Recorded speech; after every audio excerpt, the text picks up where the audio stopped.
Hello friends, welcome to my channel Mathematical Station. This is chapter 5 Data Handling from NCERT of class 8th. Exercise 5.3. The very first question of this exercise is question number 1. Question is list the outcomes you can see in these experiments. तो यहाँ पर हमें कुछ experiments given है, हमें इनमें outcomes की list बतानी है. But what is outcomes? जब हम किसी चीज़ के साथ कोई एक्सपेरिमेंट करते हैं तो उसमें क्या होता है कि या तो ऐसे हो सकता है या ऐसे हो सकता है, बस वही होते हैं outcomes. A part is spinning a wheel. ये एक सर्कुलर व्हील है जिसको कुछ अलग अलग सेक्टर्स में डिवाइड किया है और सभी सेक्टर्स में कुछ अलग अलग लेटर्स हैं like A B C D and again A.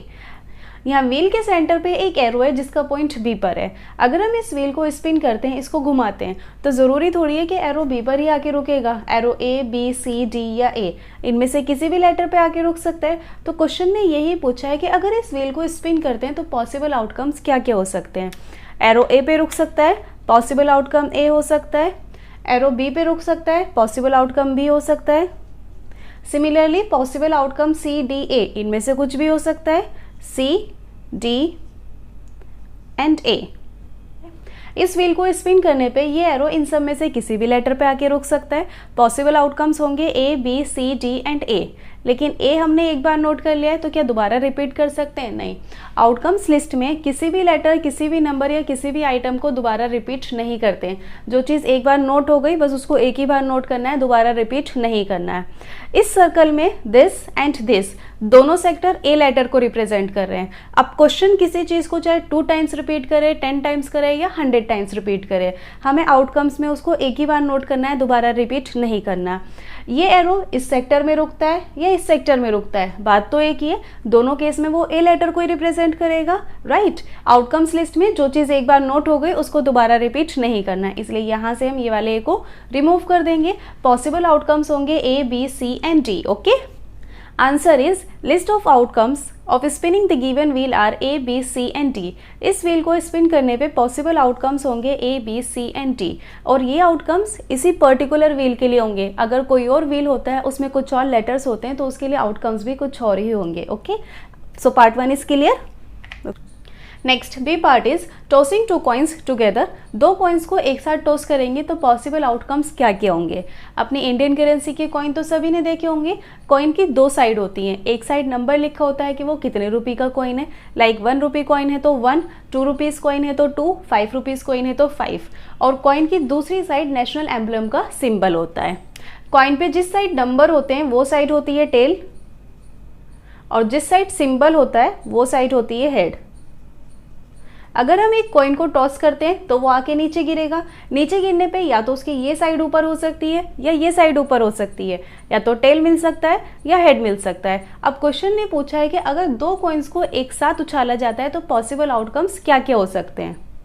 Now let's suppose कि हमारे पास 2 कॉइन्स हैं, कॉइन 1 एंड कॉइन 2. दोनों कॉइन्स को एक साथ उछालेंगे, वो आके नीचे गिरेंगे. हो सकता है कि फर्स्ट कॉइन पे हमें हेड मिल जाए और हो सकता है कि सेकंड कॉइन पर भी हमें हेड मिल जाए, लेकिन ऐसा ज़रूरी नहीं है कि दोनों कॉइन पे हेड ही हो. फर्स्ट कॉइन पे हेड और सेकंड कॉइन पे टेल भी हो सकता है. और ऐसा भी फिक्स नहीं है कि फर्स्ट कॉइन पे हमेशा हेड ही होगा, फर्स्ट कॉइन पे टेल भी हो सकता है. फर्स्ट कॉइन पे टेल और सेकंड कॉइन पे हेड, ऐसा भी पॉसिबल है. ऐसा भी हो सकता है कि फर्स्ट कॉइन पे टेल है और सेकंड कॉइन पे हेड है, या ऐसा कि फर्स्ट कॉइन पे टेल है और सेकंड कॉइन पे भी टेल है, राइट. कुछ भी पॉसिबल है. 2 कॉइन को टॉस करने पे हमें इन सब में से कोई भी आउटकम मिल सकते हैं. और 2 कॉइन को एक साथ टॉस करने पे 4 ही पॉसिबल आउटकम होते हैं, 1, 2, 3 एंड 4. ये कैसे पता चलेगा कि कितने कॉइन को टॉस करने पे कितने पॉसिबल आउटकम्स हो सकते हैं. उसके लिए एक बहुत सिंपल सा फॉर्मूला है. यहाँ बेस में लेंगे 2 और जितनी भी कॉइन है पावर लेंगे वही. लाइक यहाँ पावर 2 है तो 2 की पावर 2, 2 की पावर 2 इज 4. अगर 2 कॉइन्स को एक साथ टॉस कर रहे हैं तो पॉसिबल आउटकम होंगे 4.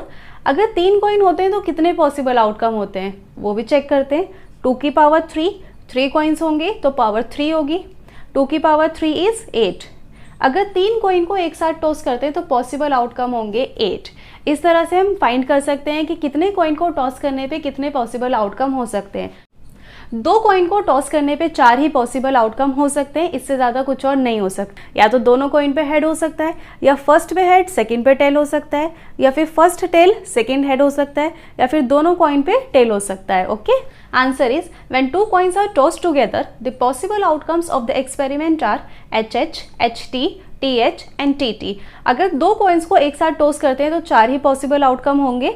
या तो दोनों कॉइन पे हेड होगा, या फर्स्ट हेड सेकंड टेल होगा, या फर्स्ट टेल सेकंड हेड होगा, या दोनों कॉइन पे टेल होगा।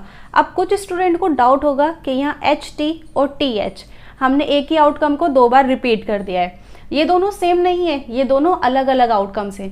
यहाँ फर्स्ट कॉइन पे हेड है, सेकंड पे टेल है, और यहाँ फर्स्ट कॉइन पे टेल है, सेकंड पे हेड है, तो ये दोनों सेम आउटकम नहीं है, ये दोनों अलग अलग आउटकम है। Okay, so this is the last part of question number 1। I hope the question is clear. If you still have any doubt you can mention in the comment box. And please make sure that you like, share and subscribe to my channel if you like today's video. Your support really means a lot to me. Bye bye, take care.